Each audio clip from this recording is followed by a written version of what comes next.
গণতন্ত্র ও মানবাধিকার প্রতিষ্ঠায় বাংলাদেশের চলমান সংস্কার সব ক্ষেত্রে দেখার প্রত্যাশা জানিয়েছেন জাতিসংঘ মহাসচিব অ্যান্তোনিও গুতেরেস।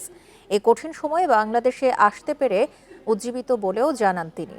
সকালে ঢাকায় নতুন জাতিসংঘ ভবন পরিদর্শন শেষে এসব কথা বলেন সফররত জাতিসংঘ মহাসচিব।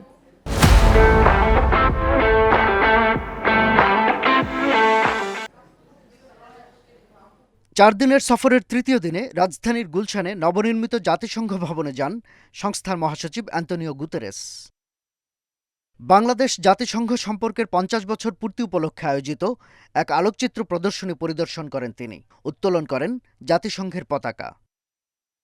পরে এক সংক্ষিপ্ত বক্তব্যে বাংলাদেশের আতিথেয়তার ভূয়সী প্রশংসা করেন গুতেরেস।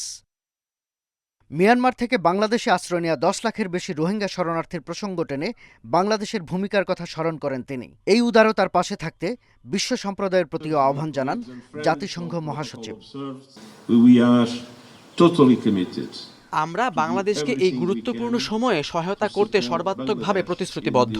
একই সঙ্গে আন্তর্জাতিক সম্প্রদায়ের দৃষ্টি আকর্ষণ করতে চাই, যাতে তারা আপনাদের সম্পূর্ণ সমর্থন প্রদান করে এবং বাংলাদেশ যে কঠিন পরিস্থিতিতে বিপুল সংখ্যক শরণার্থীকে আশ্রয় দিয়েছে সেই উদার উদ্যোগকে সম্পূর্ণভাবে সমর্থন করে।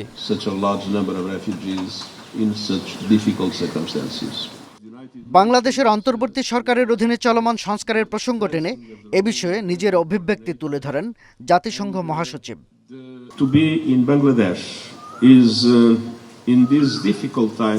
এই কঠিন সময়ে বাংলাদেশে থাকতে পারা একটা দারুণ অনুভূতি। গণতন্ত্র, মানবাধিকার ও অন্তর্ভুক্তির পথে বাংলাদেশ যে সংস্কার চালিয়ে যাচ্ছে তা আমরা সর্বত্রই দেখতে চাই। That is exactly what we would like to see everywhere in the world. রোববার সকালে 4 দিনের সফর শেষে ঢাকা ছাড়বেন অ্যান্তোনিও গুতেরেস।